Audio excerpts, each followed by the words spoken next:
Хятадын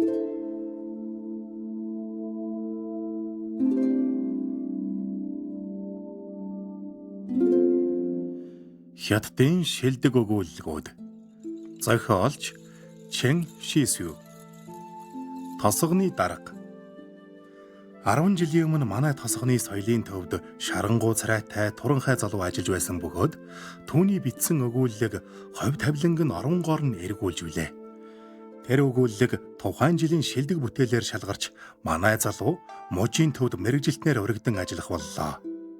Түүний хувьд энэ нь Тэнгэрийн умдаг атгаснаас өөрцгөө азтай тохиол боловч өдөржин холын бодолд дарагдсан мэт тосхон суйрангаар алхаж явахдаа орчин тойрны бохир завааныг гайхаж буй бүгдэд дургуйцаар нэг л өдөр архинд живнэ гэж даанч бодсонгүй. Тэртех нэгэн өдөр зохиолч залуу тосгоны дунд сургуульд цугласан шүтэн бишрэгчтэйгээ уулзаж төвд шилжүүлэх тушаал нэрсний учир тосгонд олон газраас ирж яриа хийгээч гэж урьжээ. Шүтэн бишрэгчтэйгээ уулзчаад голоор гарч яваад харалдаа хэрэгт тосгоны дарга зогсож байгааг олж харжээ. Голын ус буйхан бөгөөд гаран булхан хідэн том чулуу эгнүүлэн тавьсан байдалтай. Залуу голын тэхий дунд хүрээд тосгоны даргаыг олж харсан юмсанч. Эрэг дээр гараад дэрэгдүүр нь явж өнгөрөх гэтэл цаатах нь нөгөө өгүүлэг бичээд нэрд гардаг чинь чи билүү гэжээ. Залуу тосгоны даргын халзан толгой батхтай царайг хараад эмээсэндээ толгой унжуулан тал тийш харц шидэвэл тосолж хүн нэгэ хэн чалга. Сүрхээр юм гэж одооч хүссэн хүн л толгой дээр шээдэг болж өөрөө л нэрд гарч байвал өөрөө л бусад өгсөн ч хамаагүй юм шивдэ.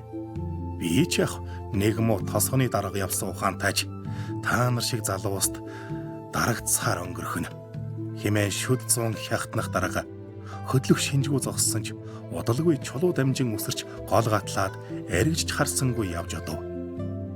Тосгоны даргыг нөгөө эрэгт гарсан хойно сэхээ авсан залуу чөөрөг алгасаар холдон одох түүнийг хараад аюулыг гэтлэв хэмээн амьсгаа авсан ч удалгүй уур цохол төрөв.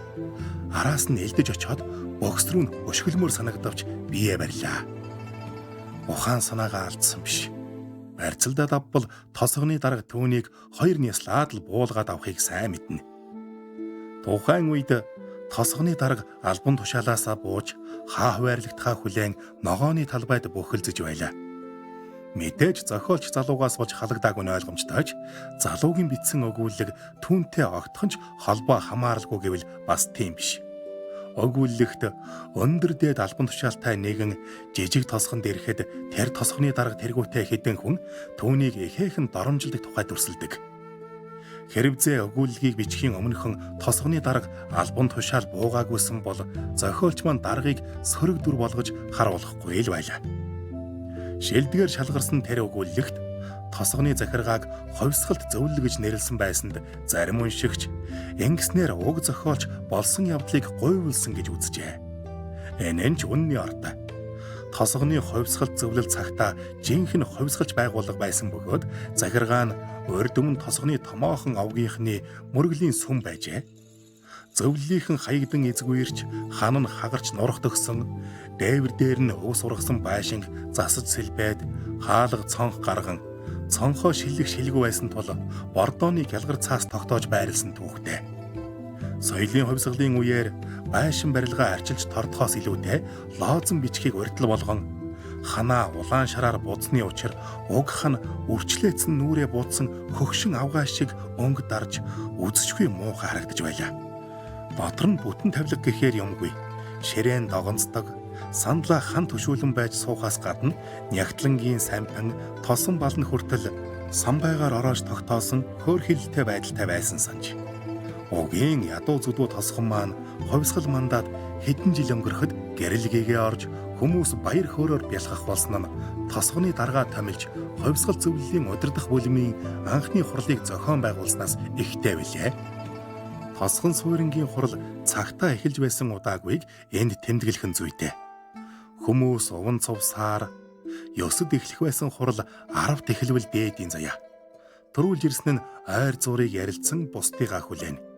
Дарга нар өөрсдийнхөө хүрээнд хөгжилдөн чингэхдээ мужаас ирсэн том дарга хурал дээр тайлан тавьж "Энэ удаа би эмэгтэйчүүдтэй ажиллахаар ирлээ" гэд буруу хэлснээ мэдээд "Гэр бүл төлөвлөлтийн асуудлаар ирлээ" хэмээн үгээ засаж "Би ч там л доо. Танаа эмэгтэйчүүдийн дарга мэднэ. Эд хоёр өчигдрөөрөө уулзаж шөндөл болтол ажил хийсэн" гэгчлэн эмс хүүхнүүдийн тухай ярьж хөхрөлдөнө. Ярьсаар байж сүулдэ тэр нь хөвгөлтэй санагдахаа болно. Яр өдөр хэн нэг нь "Бид ч ярьж мэдэмхэрэхээс цаашгүй юм да. Энэ удаа харин ажил хэрэг болгол ямар вэ? Чи эмэгтэй дарга руу нүд гүйлгдэг хүн. Өнөөдөр арай олонний өмнө цээжийг барьж биднийг баясгах юм биш вэ?" гэж дуугарахад бүгд "Ухайста" хэмээн түүнийг дуу нэгтэй түрэн дэмжлээ. Эмэгтэй дарга болвоос 6 дахь удаагийн хурлаас сонгогдсон чадварлаг залуу хүн бүсгүй. Томилогдоод жилийн дараа намд элсэж үлгэр жишээ сэхэтэн болжээ. Тосгоны ховсгал зөвлөлийн эмэгтэйчүүдийн төлөөлөгчдийн хурлаас дээд шатан дэвшсэн ч эндээ үлдэж эмэгтэйчүүдийн хорооны дараагаар томилогджээ. Тухайн үед тосгоны тоотой хэдэн сэхэтэн залуусыг 5 алтан цэцэг гэж нэрийдсэн бөгөөд тэр дундаа 2 нь ховсгал зөвлөлд элссэн байлаа. Нэг нь тосгоны радиогийн нэвтрүүлэгч бол нөгөө нь энэ дарга бүсгүй юм. Ажилчин тариачдын төлөөлүүлсэн эл бүсгүй өргөн цайжтай сэргэр хөхтөн учир олон эрийн мөрөөсөл болжээ. Эмэгтэй дарга руу нүд гүйлгдэг гэгдсэн эр болвоос ховсгал зөвлөлийн дэд тэргүүн буюу тосгоны дэд дарга. Бүсгүйг чухамдаа энэ нэр тушаал дэвшүүлсэнгээ санахад жир биш харилцаатай тодорхой. Танил нь нэгэнтэй түүнээс мөнөөх бүсгүйтэй учир ургуулсан эсхийг сонирхон асуухад "Чи харин юу гэж бодож байна? Далдыг хардаг шиг л байх юм" гэж сөргүүлсэн учраас тэр хоёрыг энгийн биш харилцаатайг барин 50 нотолчихон олддоггүй. Хурал цуглаан болоход бүсгүй хамгийн сүүлд ирдэг нь ч бас учиртай. Эрт ирвэл эрчүүдийн амны зугаа болно гэхээс эмээхийн сацуу тушаал дэвссэн хойно бусдаасаа тодорхой хэмжээний зай барих ёстой гэж бодсных биз. Тэр өдөр бүсгүй богино ханцуутай нэмгэн цамц өмснө нь энгэр цээжийн далдалсан гэхээс илүүтэй улам тодтогж олны нүдэнд өртөхөөр болгожээ. Арсны өнгөтэй хөхөвчөнж нүдэнд торохгүй, холоос бол хөхөвчгүй мэт харагдвал хаж. Тосгоныхан л тэгж ярьсан бөгөөд үнэндээ бүсгүй хот маягтай эхээ дэгжин хувцалсан байлаа. Улмаар цээжээ түрсээр том алхан хурлын танхимд орж ирэхэд танхимд дүүрэн хүн ажил хийдэг шигээ эржтэй төрөмгүй бүсгүйн алхаа гიშгэнд ховстуулсан мэд чимээ аниргүй болов. Төрүүхэн ам хамхилгүй чалчиж байсан эрчүүд улс орны гэрэл дээрээдүг төсөөлөн бодохлогоо адил нэг тийш голөрсөнд бүсгүйч гайхширч ялимгүй эвгүүцэв. Эрчүүдийн хараанд уртж сурсан ч энэ удаад баахан эвгүүрхэн. "Юу болов?" гэд алхаагаа удаашруулж дэд даргын дэргэд очиод мөр рүү түлхтэл тамхи татаж байсан дэд дарга ишээ тарвсын хальсанд удаан гихчин дарж унтраагаад эргэж хармагцаа тарвсын шүүсэнд норсон гараараа мөнөөх бүсгүй хөхийг базаад авлаа. Тэгмэгц танхим даяар дуу алдаж төв царайлсан эрчүүд пис хийтэл хөхөрч зарим нь хахаж цадсан сандал дээр тогтож чадахгүй савж унав. Бүсгүй барьцаалтсангүй. "Муу мал хөгийн амтэн" гэж зүгсээр дэд даргын нүүрэн дундуур тас хийтэл буулгасан ч хараасан шинжгүй харин ч өхөөрцөн янзтай дуугарлаа. Чимээ шууга намжихад дэд дарга хурал эхэлснийг зарлав. Тосгоны хуучин даргаыг өөр ажил томилсон тул ажил үүргийн дэд дарга гүйцэтгэж байлаа. Түүний хувьд өөрийгөө тосгоны даргаыг орлох нь дамжиггүй мэтээр санаж явсан бөгөөд төвөөс шинэ хүн томилон явуулна гэж ёстой зүүдлээгүй юмсанч. "Өнөөдрийн хурлаар тосгоны шин даргатайгаа танилцсан" гэж залхуутай өгүүлээд өөдөөс нь харж суусан нэгэрийн өөдөөс харц шидэлж дарга гэж нэг хүн бий гэдгийг сансан мэт алгаа ташгайдав. Хүмүүс ч түүнийг даган алга ташлаа. Дэд дарга болвоос тосгоноосоо гарч үзээгүй нутгийн хүн. Энд төрж өсөөд сурч боловсрч ажилд орсон. Захиргааныхны талаас илүү хувь нь түүн шиг энэ нутгийнх. Хар багын танилуд болохоор ажил дээр найзрахна. Энэ хугацаанд мужаас хэд хэдэн дарга томилогдж ирсэн ч тэр бүр удаан тогтоогүй нь жигтэй. Гэлээч төвөөс түүнийг үл тоон ээлжид хүнээ тамилсаар л. Иймээс эл явдлыг битүүхэн эсэргүүцсэндээ хэрвзээ төвөөс өөрийн өөр газар томилон явуулвал явахгүй юм шүү хэмээн шийджээ. Тэр болтол ноцтой алдаа дутагдал гаргаагүй учраас төвийнхэнтэй эвээр ярил бас ч гэж дэвших болов уу гэж гордно. Иймээс шинээр томилж ирсэн даргаигч үл ойшоосон янз байдалтай. Шэн хүний тухайд нүдэн дулаахан гимээргүй. Харин ч эсэргээрээ хүйтэн хөн дийдэрхтэй. Хос улсаар угаад битүү сарвчсан улаан ирээн халдсан толгой дээрээ говь дургасан цаг шиг сөрвийсэн хідэн үстэй. Энд тэндээ томбойж улайсан, үрчлээдсэн бараан царайтай, намхан нуруутай ийм хүн томилж явуулна гэдэг тосгоныхныг доромжилсан хэрэг. Хурлын тухайд дэд даргын Эрхянбыг илтгэсэн ёс төдий үйл ажиллагаа болсны учир эрсэн улс ярьдгаа ярьж хийдгээ хийхдээ шинэ хүнийг хүн гэж тоосонгүй. Мань хүнж танил дасал бус орчинд бие барьсхийн бусдыг царайжлан чимээгүй суусаар өндөрлөв. Хүмүүс инээлдэхэд дагаж инээж дуугүй болоход амаа хамихсаар дэд дарга түүнийг эндэрт орхид сайн нэг юм ам нэв. Энд урд нь ирж байсан бөгөөд төвөөс түүнийг ийш томилсны дараа тосхон дэрж бодит нөхцөлийн нүдээр үзэж буй байдлыг сайтар ухаж ойлгосноо өгүүллээ. Ам нэмэгц нь хүмүүс түүнийг баригл хоолойтойг мэдсэн ч намуухан дуурч байсан учраас сонсголонтой санагджээ. Гэвч үнэн хэрэгтээ түүний хоолой хахир яриа нь шовх шиг хурц. Өнөөдрийн хурлыг ингээд өндөрлүүлье. Удаад байх хэрэгцээ шаардлага алга. Та нар надад дуртайч бай, дургүйч байг. Би энд томилж ирсэн хүн. Захиргаанаас мэдэгдэл гаргаж, хоёр шатны ажилтан албан хаагчдыг цуглуулж хуралдуулаад, тосгоны бусад байгууллагын хариуцлагатай албан тушаалтнуудад захиргаан дээр цугл гэж мэдэгдэх хэрэгтэй. Ховсгал зөвлөлийнхэн мөн цугларх ёстой. Ингээд эрэх даваа гарагт эндээ цугларцгаая гэж шулуухан хэлснээр хурлыг тарааж, даруй босож танхимаас гарлаа. Дэд даргад хэлэх үг би юу ч гэж асуугаагүй дээр бусдын санаа оноогч сонирхож сонссонгүй. Цуглагсад ийхүү 10 минут хуралдаад тарав. Хүмүүс суусан чихтэй гөлөрч "Үгүй энэ ч арай дэнднэ. Яггүй ширүүн дарахтай болж гисэн шиг нэгнээ ширтгэхтэй. 10 халдсан байлаа гэхэд аргагүй нэг нь ядуу байж таарна гэсэн үгийг эрх биш санджээ. Дэд даргын царай хүрлээр цутгсан мэт баргар. Шин дарахтай халз үзээд ялагдав шүү. Шинэ хүн эрх мэдлийн эрээ цээргүй булаагаа зогсохгүй амьсгал хагаар инж сороод авчих шиг. Та муутайхан мушигаад олон жил дэд дарга явсных арайч шалдаа буучих болоогүй гэж өөрийгөө тайтгаруулв. Маргааш нь тосгоны дарга ховсгал зөвлөлийн байранд ирж тамгын газрын дарга мэдэгдэл бичээд гаргаж тогтуулахыг наривчлан хянаад байгууллага тус бүртээ уцаар холбогдож мэдэгд гэж тушаалаа. Түүнээс гадна холбогдсон хүн болоод мэдээл дамжуулснаа сайтар тэмдэглэл гэж үүрэгдэв. Бичиг илгээж утсаар давхар мэдэгдсэн хойно бүгд цуглана гэж тооцжээ. Гэлээч утасцсан утастаагүй бүгд цуглахаар л байсан юм. Тэр цагт тосгоны захиргааныхан эгээл шинэ жилийн баярыг хүлээх мэт иймэрхүү хурал хуйм мөрөөсөл болдог байлаа.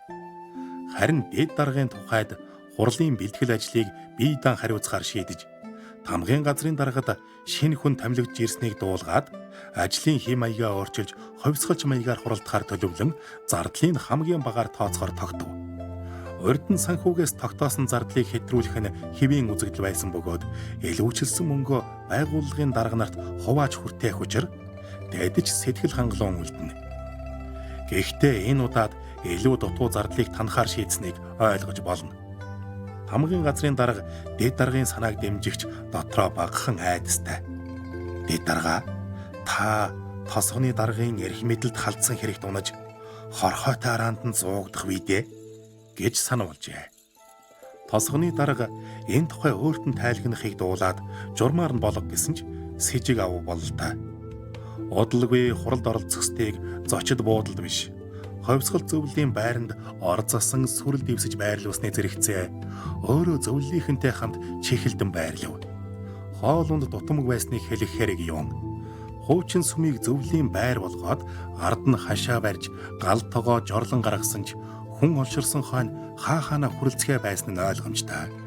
Гэлээч тосгоны дарга ховсгал хийж угаалвал тавьчих учиртай гэснээр асуудлыг шийдэж эмэгтэйчүүдийг нь жорлонд эрчүүдийг ханын язаараар хөнгөрөхийг зөвшөөрсөн боловч энэ санааг таалаагүй хүмүүс олдсон нь тодорхой. Эрмэгцээ, эрэм, энгийн цэрэг нийлсэн олон хүн оройжин шуугилдан хөгжсөн ч маргааш нь бүгд барайв.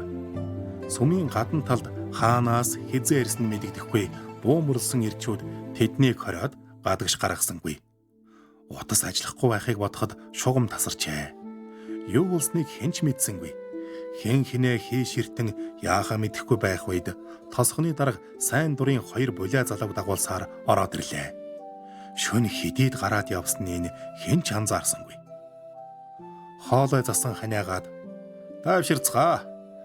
Яс алдсан гэж битгий зэмлээрэ. Би гэдэг хүн өнөөдрөөс албан тушаалдаа орж байна. Та нар коммунист намын боловсон хүчин гэгдэгч үнэндээ хийсэн бүтээсэн юмгүй. Тосгоны ирчүүдийг далан барихад дайчилж явуулаад эмс хөөхнүүдийг оролдож суудаг. Би үүгээр урд нь ирж байсных мэдлгүй яах вэ? Та нар нийлээд надаас илүү юм хийгээгүй энэ л үнэн. Одоо харин уйлдсан гэм нүглээ тайлганцгаа. Хэлэх юмгүй ам таглаад өнгөрье гэж бодож байвал сансны гарц ясхийн хугачаад өгөмц. Өглөөний ундаа ууж идээд ажлын тайлангаа гаргацгаа. Бичээд нэгээрээ өгөөд гарна үз. Өгөхгүй бол гаргахгүй. Хизээ өгнө тэр цагтаал гарна да. Хэн нэгэнд хэлэх үг дамжуулах гээд яах вэ? Эргэн тойронд хүн тавьсан болохоор бор шувуу огтон хулганаас өөр орж ирэх юмгүй гэж нам тогтуун дуугаар мэдэгдлээ. Эдгээр хүн тэр жилүүдэд ээлдвэн юм үзэж шин дарга томилж ирэхийг бишгүй олон харсан ч дээр бүр тэнгэр газар нэргсэн ихвэл хийсэн нэгэ хэн ч үгүй. Ховсгал зөвлөлийн дарга тэднийг хариуцдаг байсан билээ. Тосгоны ховсгал зөвлөлийн дарга цэрэгт алба хааж байгаад тус зөвлөлийг байгуулмагц ийш томилж ирсэн. Тэнгэрийн луу газрын могоод халддаггүй гэдэг зарчмаар ажиллаа явуулдаг хүн. Цугласан хүмүүс 3 хоногийн дотор гимээ намжлав. Тэр хугацаанд сүмийн дотор наамаг юм. Тосгоны даргын тавьсан харуулууд цаг үргэлж тэднийг хянах үед дотроос сүрэл сэрчигнэх, цаас чахарах, хаа нэг ханиах, санаа алдах, түс хитл инээх чимээл дуулдсан гинэм. Шүн зарим нь хар дарж огл өсрөн гиншин янахын сацуу, харвал бууныхаа замгийг татаж суллах нь дуулдана. Тосгоны дарга өдөртөө хүнсний агуулхад тайлан хүлээж авахдаа тухайн хүнээр дуудуулж сонсно. Жингихтээ нүдэ айнаад сандлын түвшлэг наалан нааш цааш савлна. Тайлангаа дуудаж дуусмагц нүдэ нээж "Олноо. Тайлангаа үлдээгээд яв" гэсээр 3 хоногийн дараа сүмд ховсгал зөвлөлийн хэдэн хүн үлджээ. Дэд даргын царай баргаар шүд 100-аас. Гудсан дээрээ нурууга цэглэн чив чимээг усуна. Эмэгтэйчүүдийн зөвлөлийн дарга, тамгын газрын дарга хоёр ч намж юм. Тосгоны дарга тэдэнд нүүр өгсөнгүй. 4 дахь өдрийн үдээс хойш эмэгтэйчүүдийн зөвлөлийн даргаыг харуулуудаар хүнсний агуулхад дуудуулж, улмаар нүдэ айнаад удтал чимээг усуусанд эмэгтэй ширээний нөгөө талд толгой гудаан хормойгоо үгтэн суужээ. Хэдэн өдөр самнаагүй эзгэн сэгсэж, царай нь харалсан ч омглон зантай хിവэр. Тэгж тосгоны дарга "Чамаас нэг л юм асууя. Нэгэнтээ чи эмэгтэйчүүдийн зөвлөлөө хуралдуулж, гэр бүлийн төлөвлөлтийн талаар ухуулад, эмэгтэйчүүдэд ерөндөг тавиулахыг уриалахад, зарим нь ерөндөг бийд муу гэж сөргсөн гэдэг. Тэгэхэд чи би тавиулсан муу цэм лав алга гэж хэлсэн гэлцгий. Жам шиг ганц бие хүн яагаад ерөндөг тавиулдаг вүлээ?" гэж асуухад бүсгүй толгой орхон даргын өдөөс гөлийдл ширтээд гэнэтхэн цорхиртл уйлжхав. Энэ хэдэн өдөр дэд даргын үлгэрээр шүд 100 тэлсэн ч эцэст нь ийхүү тэзвэр алджээ. Бүсгүй улмаар буруу зуруу юм хийснээ хүлээв. Тосгоны ховсгал зөвлөл ажилчдын дотор байргүй, нутгийн биш хүмүүс зөвлөлийн байранд хондог. Бүсгүй гэр бүлгүй, эмэгтэйчүүдийн зөвлөлийн байранд ширээ ор хоёроо тусгаарлан хөшиг татаж суудаг. Дэд даргынх тосгоны харьяа үйлдвэрлэлийн том багт байдагч мань хүн харих нь ховор, эхэвчлэн эндээ байрладаг. Хүн харгүй үед хаалгаа түгжээд түүнтэй нэг оронд орчихно. Бүсгүй ихэндээ эсэргүүцж үтсэн ч эрэхгүй хүчинд давтжээ.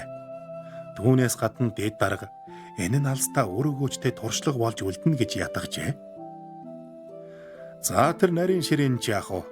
Наад ярьснаа оршил төгсгөлгүйгээр бичээд өгч. Тэгээд болно гэж үгийн таслав.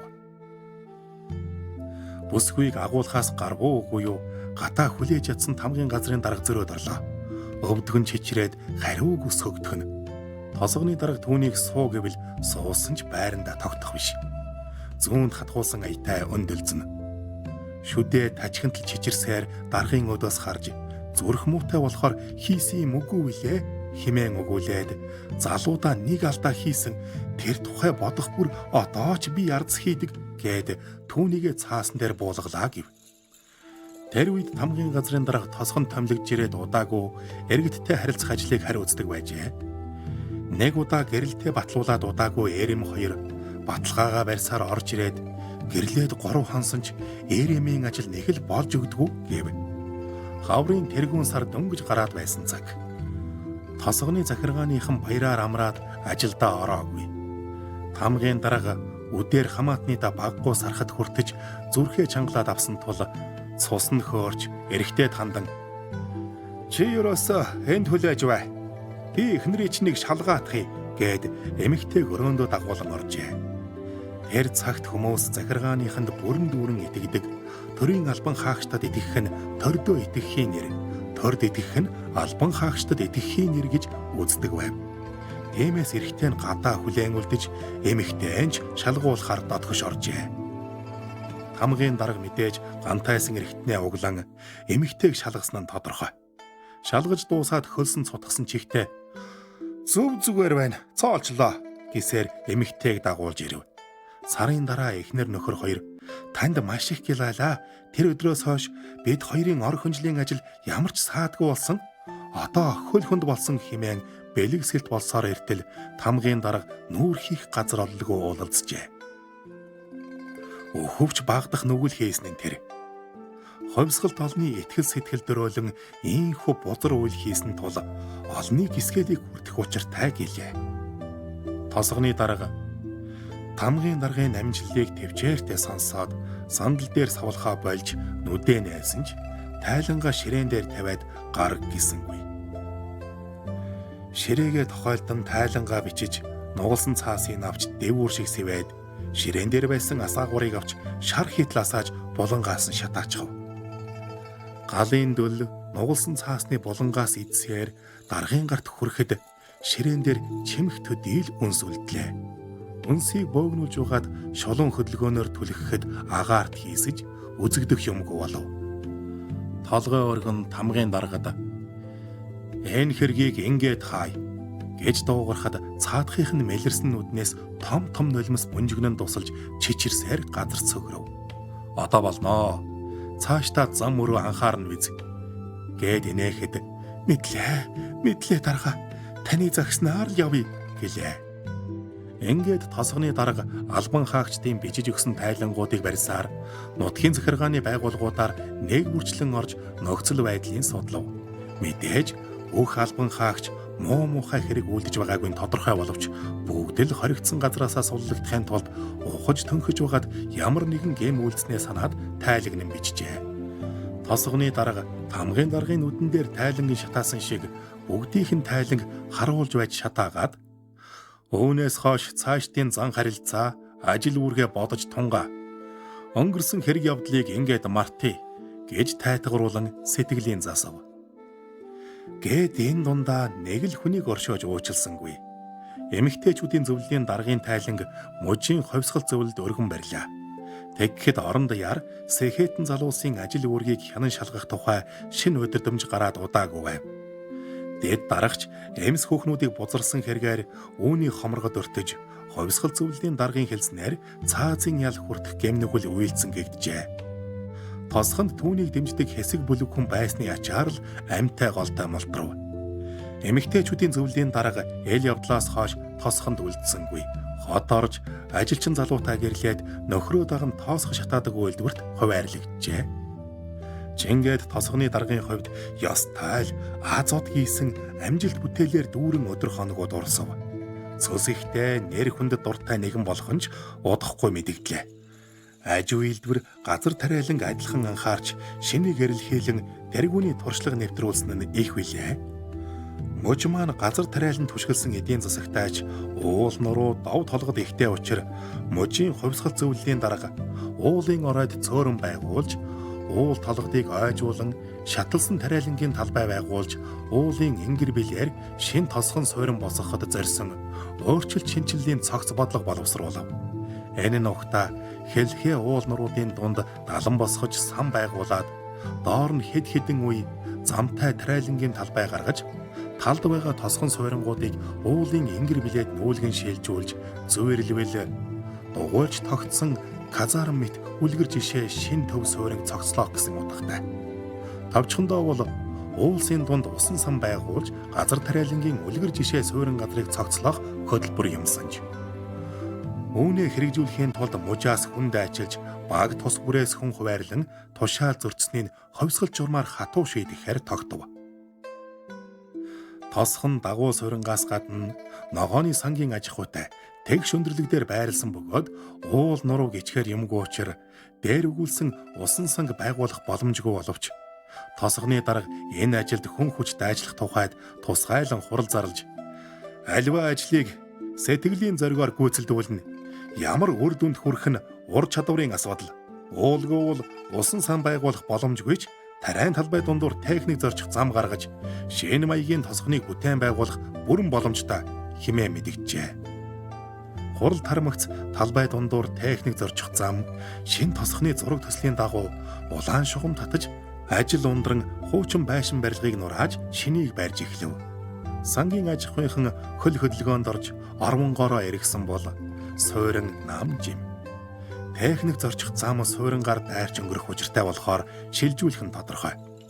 Гэвч суурингийнхан ховсгалт үйлийг эсэргүүцэхээс сийхгүй зүрх зоригтой болсон. Тэднийг бэлэвсэн эмэгтэй оройлон хөдөлжээ. Эмэгтэй хашаа хороо суурингийн урд захад зураг төслөөр татсан улаан шугамтай залгаа. Нөхөр нь өвдөөд мөнгөгүй учраас эмнэлэг бараадаж чадлагүй гэртээ хэдэн сар хэвтэж байгаад саявдархан өөд болжээ. 6 хүүтэй отгон нь хөхүүлбэл ууган нь дөнгөж тусд орсон зотруухан амьдралтай. Тосгоны дарга суурингийнхан эсэргүүцэж бэгдуулаад сайн дурынхныг дагуулсаар гүйж ирэв. Гэтэл эмэгтэй амьсгаан давчидсан дарга буумрлсан сайн дурынхнаас ёр айж эмээсэнгүй. Багыгаа тэврээд бусдын дагуулж үүдэндээ өгсөн ч хөдлөхгүй дайраад дэвслээд гарвал гар гэд нам зогсохагаад суурингийн ирчүүд хэрэгт дурлан шавжээ. Менчитлээ улайсан дарга хөмсгөө зангидан зам тавихгүй юм биз дээ? Үгүй. Чөлөөс нэн л дээр дээ. Үгүй ээ. Өөрөө л мэд итгэл гомдорой гэхэд тосгоны дарга шүд зүүн ухраад сайн дурахныг урагшил хэмээн дохив. Залуус эмэгтэй төхөж хүүхдүүдтэй түлхэн холдуулахад эмэгтэй нядлуулж байгаа гахаа шиг чарлаж хэлэхгүйгээр харааж зүгээд газар хөрвөлөө.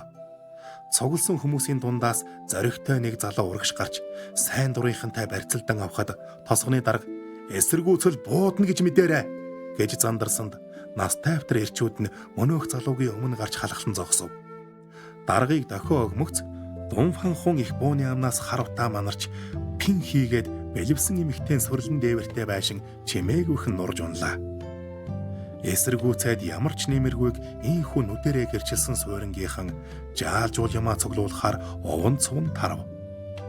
Нар баруунаас мандавлал эндээ үлдэж болохыг ухаарчээ. Тосгоны дарга трактораар түрхээ түр азна. Одоо ойлгов эз. Юутаач шин суурингийн газрыг эхлээд тэгшил гэж үүрэгдэв. Бэлэвсэн эхнэрийг хүүхдүүдтэй хамт сангийн аж ахуйн агуулгад хориход бачууртлаа ууралсан эмэгтэй найл тэднийг зүгсээр байсанд гар хөлийн шонд барьж хүллээ. Тусад орсон ууган хүүг нь мөн барьж хүлэв. Ингээд шүн болмогц тосгоны дарга агуулгад ирж харуулд гарсан сайн дурынханд битгий хүн аруулаарай гэж тушаагаад өөрөө явж орлоо. Агуулах таг харанхуй. Бэлэвсэн эхнэрийн хөвгүүд газарт хэвтээ дунджээ. Хөхөөл баг хүүг нь сайн дурынхан аль өдөр хооллохоор аваад явжээ. Ууган хүн ээжтэйгээ хамт хүлээстэй. Нэг хүү гэмтхэн хөрвөөж өлсөөд байна гэж зүүдэндээ ярив. Өдөр өгсөн хоолунд газраар нэг тараастай. Ам хүрсэн шинжгүй. Ууган хүн сэрүүн байхаж. Дарга орж ирснийг хараад мөрөө хавчиж буулгаад хялааж байна. Газарт сууж байсан эмэгтэй түүн рүү харах шиг болсон ч төдөлгүй шунналаад нүдэ айнав. Бие хүчлэн барьж байгаа нэлт. Таазны дам нуруунд бэхэлсэн том чийдэн дээрээс нь тусаж хуучин судрын хуудас шиг шарангуй царайг нь тодруулна. Дээд доод завх нь юу юугүй саган гадагшлахаар тэмүүлж буй аюултай хүчин тогтоон барьж буй мэт чичигнэн. Энэ хүч гэвч нулимс биш. Тосгоны дарга толгоогоо гэлжийлгэн эмэгтэйг ширтлээ. Гэнэтхэн жигтэйхэн ядарснаа мэдрэх шиг. Өвдгөн нугарч эмэгтэйн өмнө сөхөрч суулаа. Игчээ, намайг өршөөгөөрэй гэж өгүүлэхэд бэлэвсэн эхнэр нүдээ нээгээд тас ширвээд буцаад анжихав. Тосгоны дарга нүдийг нээгээд надад үнэндээ өөр арга байсангүй. Бид бүгд ялгаагүй энэ нутгийн тариа будаа гэдэж байна. Өөр яах ч вүлээ. Дээрээс тушаавал дагахаас өөр замгүй. Үгүй бол шийтгүүлнэ. Ганцаараа шийтгүүлээд өнгөрвөл чи яах вэ? Та нарыг бас шийтгүүлэн шүү дээ. Эмэгтэй биеэ урагш турж уруулаад олоогоод даргын духан дээр цустай шүлсээ нулимов. Цустай өтгөн шүлс дугын даган урссаар нүдэнд нь орж хамар амруу нь буувч тосгоны дарга нүүрээ арчсангүй.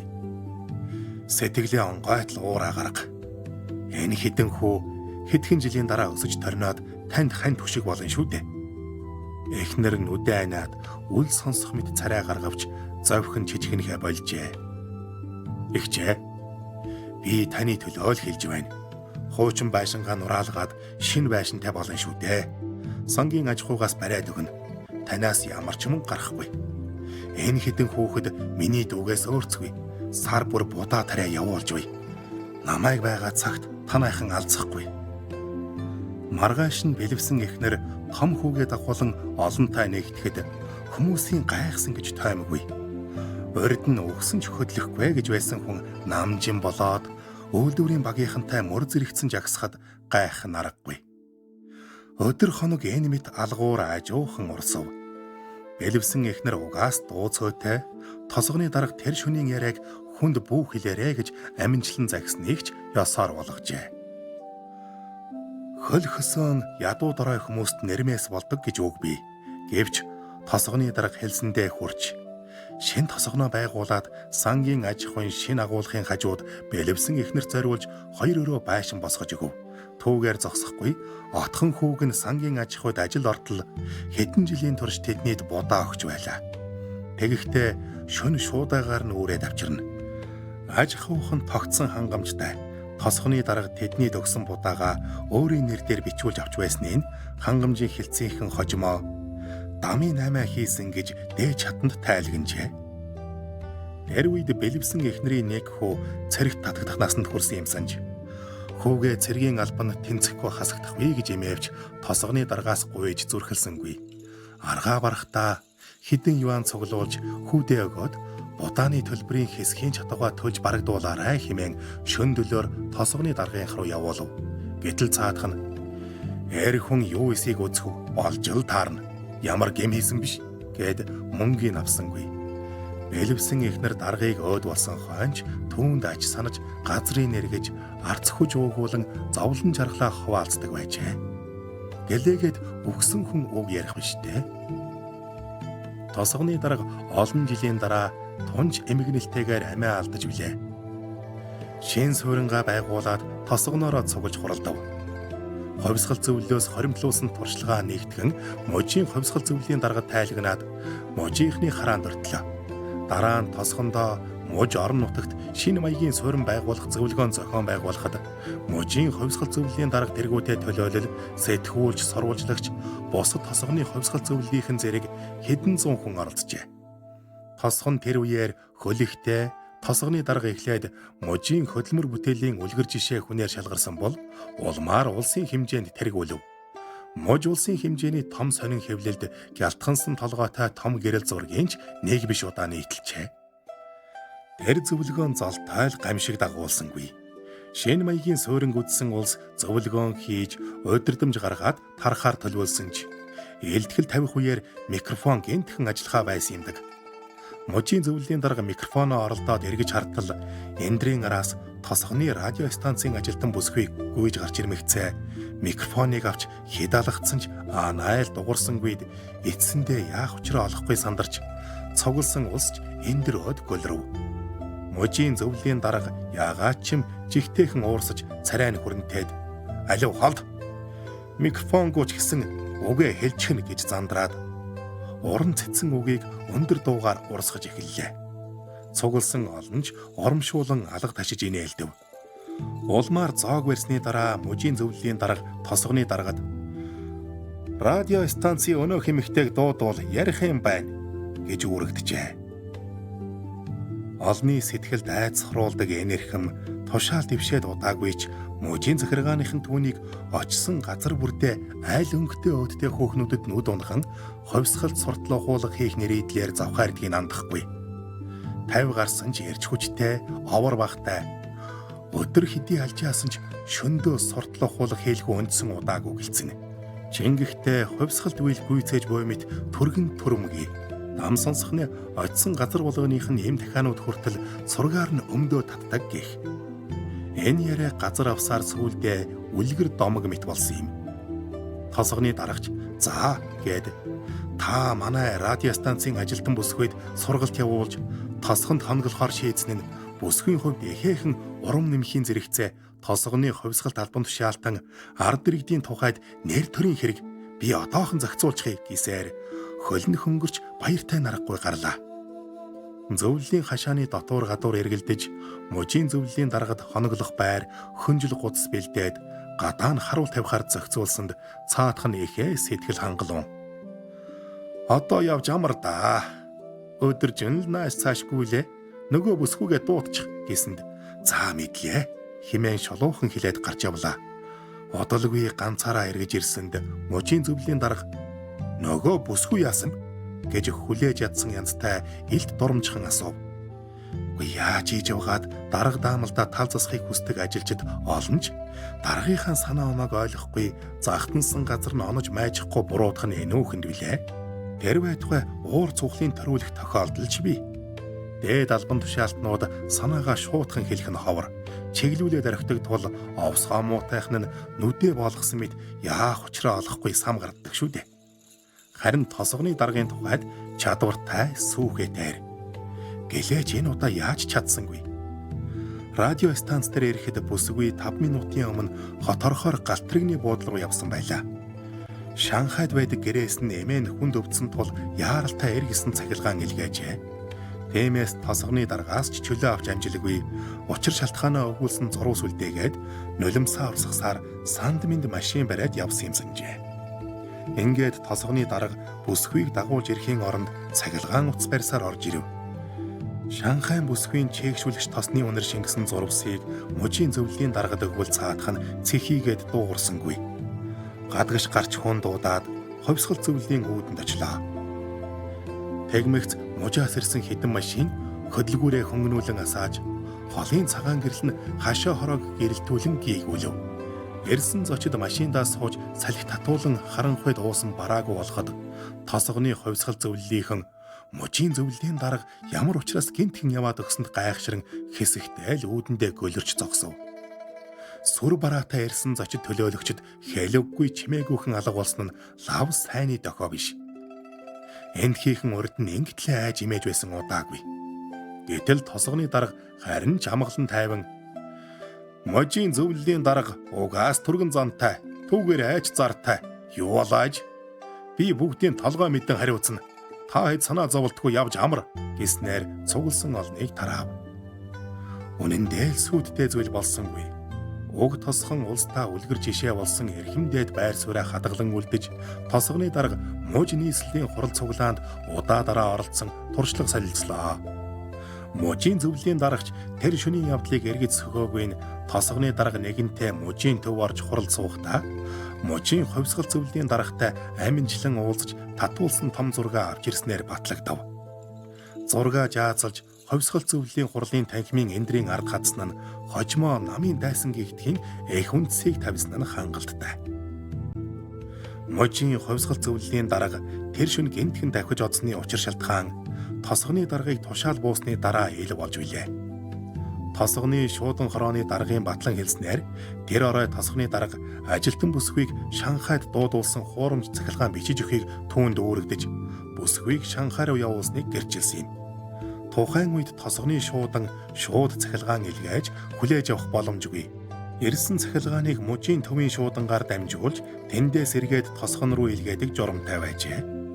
Дараа нь тосгоны шуудан хороо ирсэн цахилгааныг тэмдэглээд хүлээн авагчд нь өгдөг. Гэвч тэр өдөр мужийн төвөөс цахилгаан ирээгүй. Бүсгүйг Шанхай руу дуудуулсан тэрхүү цахилгааныг тосгоны дарга уцаар хүлээж авсан гээд шуудан хорооны даргад энэ чиний хэрэг биш. Тэмдэглэж аваад ажилтан бүсгүйд хүрэг. Энэ тухай ам алдаж болохгүй шүү. Ам алдвал шийтгэл хүлээнэ гэж мэдээрэй гэж хэлснийг батлан өгүүлээд тухайн үед тосгоны дарга бүхнийг мэддэг байсан учраас би ч үгэнд нь орсон. Өнөөдөр харин энэ бүхнийг илчилж сэтгэл хөнгөрлөө гэжээ. Хуурамч цахилгаан үйлдүүлсэн хэл явдлын тухайд хянан шалгах хорооныхон хэрэг үүсгэсэнд тосгоны дарга би журам зөрчсөн явдалгүй. Ажилтан бүсгүйн эмээ өвдсөн нь үнэн. Угаас өвчтэй хэвтэрт байсан хүн. Түүнээс гадна бүсгүйг галтрэгний буудалд хүргэх хөнгөн тэргийг би гаргаж өгсөн нь үнэн. Нэмээд бүсгүйг Шанхайгаас эргэж цахилгаан явуулсан. Ирсэн хойно нь их сургууль дэлсэх бичиг баримтын гэрлийн хурдаар бүрдүүлж өгсөн маань ч үнэн. Бүсгүйг Шанхайн урлагийн сургууль дэлсүүлсэн учраас хэд хоногийн дараа тосгоноос явсан гэж мэдэгджээ. Хянан шалгах хорооны хүмүүс Шанхай орж мөнөөх бүсгүйтэй уулзахад бүсгүй тосгоны даргын хэлснийг батлан гэрчлэв.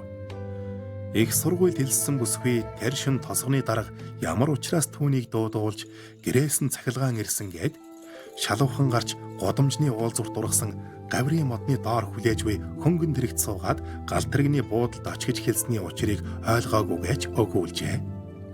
Дуугүй л миний хэлснээр хий. Дараа нь учрыг хэлэмц. Шанхайд очисон хойно чинь би загтлэлгээ. Өгнөөс минь зөрвөл өөртөө л гомдоорой гэж захихад бүсгүй. Хэдий гайхсан ч харин гэж бодхоос жигтэйхэн баярлаж элдвийг асууж шалгаасангүй. Хэсэг хугацааны дараа тосгоны дарга эргэж ирээд их сургууль дэлсэх бичиг баримтаа бүрдүүл гэсэнд тосгонд ирж хэд хоноод эргээд Шанхай руу буцжээ.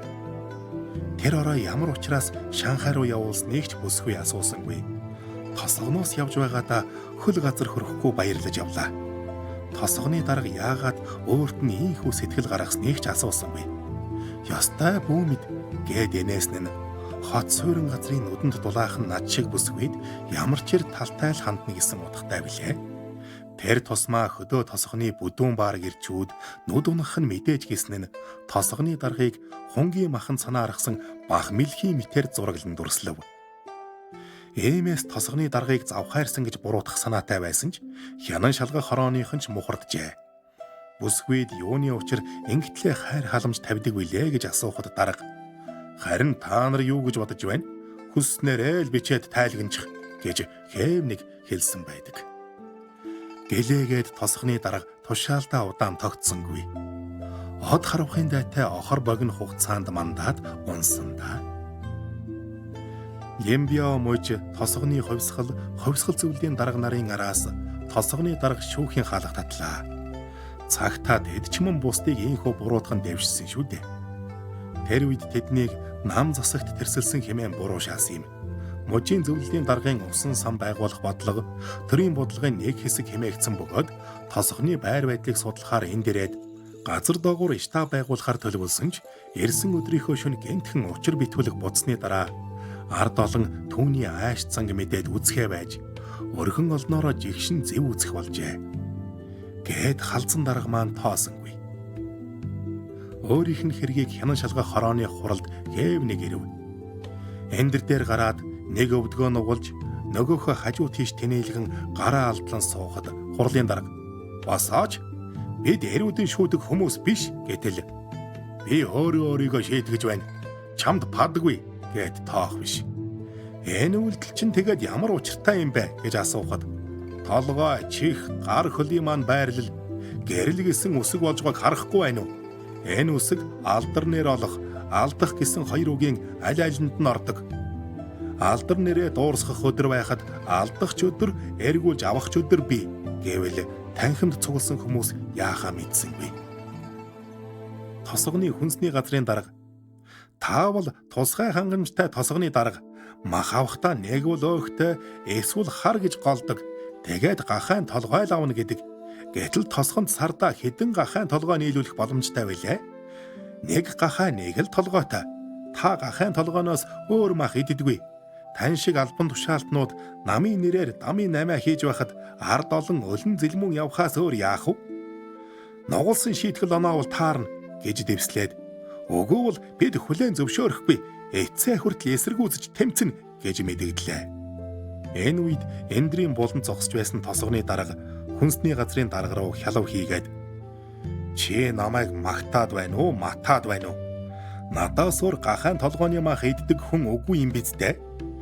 Би чиний бодсон шиг тарган сатглан хүн биш. Хөсвөл гахайн толгоогоо өн мөнгөний дөөцүүлээд өөхтэй хар махаар сольж болно шүү дээ.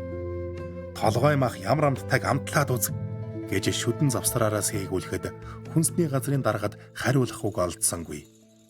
Хурлын дарга арга буюу алив дараагийнх нь энэ бол шүүн таслах хурал болохоос биш дайснаа дарж явах тулаан биш гэж мэдэгдэхэд тосгоны ховсгол зөвлөлийн тамгын дарга надад хэлэх юм байна гэсээр суудлаасаа өндөв. Тамгын дарга ухтаа тосгоны даргатай найзрах уу ямар сайндаа даргын хэд хутаг гэсэн нэр зөөх үү? Тамгын дарга тайван амгалан төрхтэй даргын туслах гэсэндээ энэ тентхийн хурлах үед хэлэх үгийн цаасан дээр буулгаж бэлдэж өгдөг. Тосгоны даргын хувьд бичвэрийн утга агуулга төдийлөн чухал биш. Хэр зузаан нь гол бөгөөд олон хуудас бичсэн бол сайн, цөөхөн хэдийг бичсэн бол муу гэж үнэлнэ.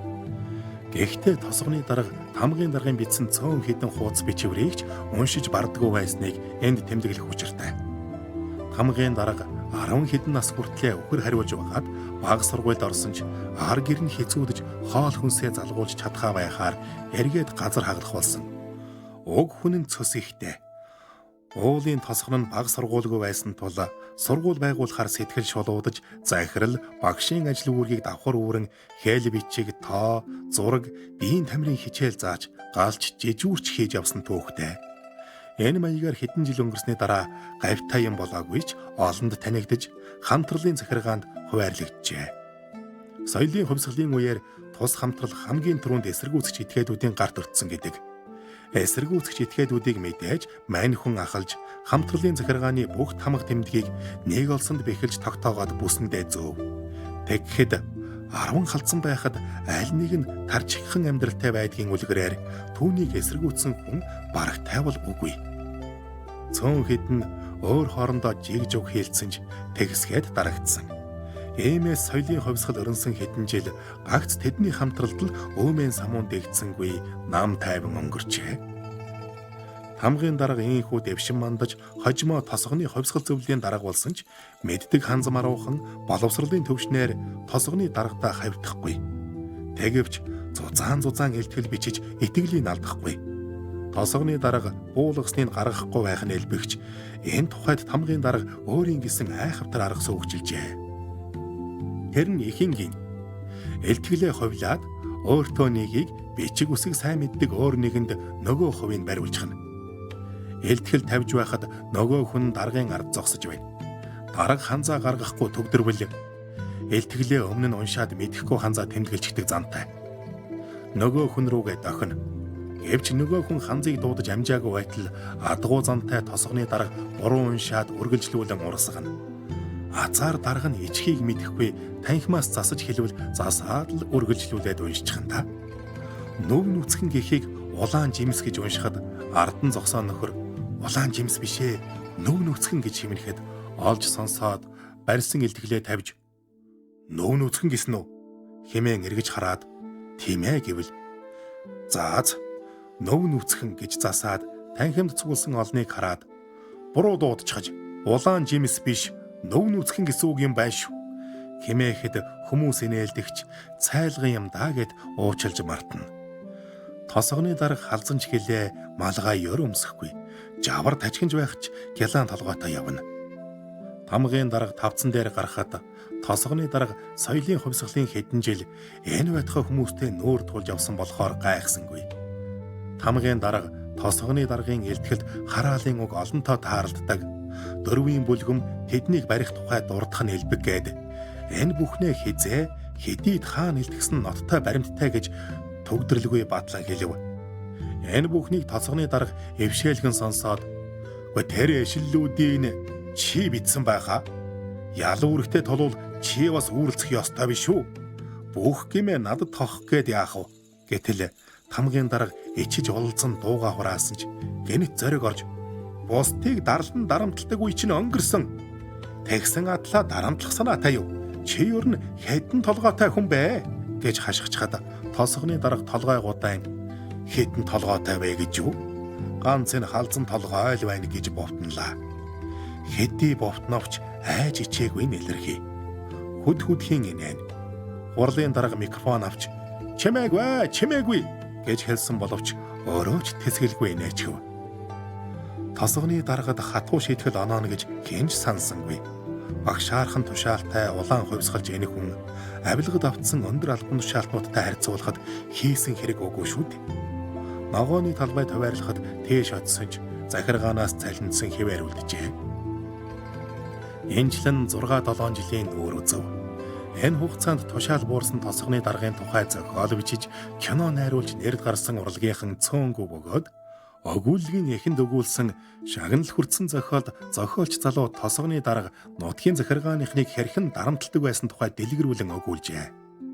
Энэ өгүүлэг нэрд гарч олны сэтгэлд ихээхэн нийцсэн юм. Тосгоны дарга үүнд таагүй хандсан нь тодорхой.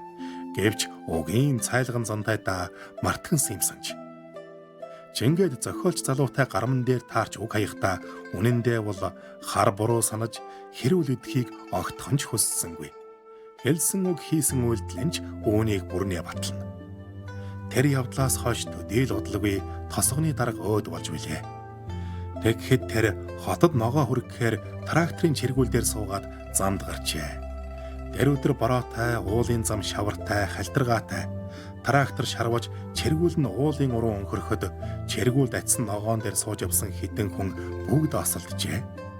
Тосгоны дарга сангийн аж ахуйн орлогч даргатай хамт чиргүүлийн бариултай урд хэсэгт эмэгтэйчүүдээ суулгаад өөрсдөө хойхноор сууж явсан гэдэг. Чиргүүл эргэхэд өсөрч амжилгүй дарагджээ. Орлогч дарга газар дээрээ амь тавьсан бол тосгоны дарга эмнэлэгт хэд хоноод амьсгал хураав.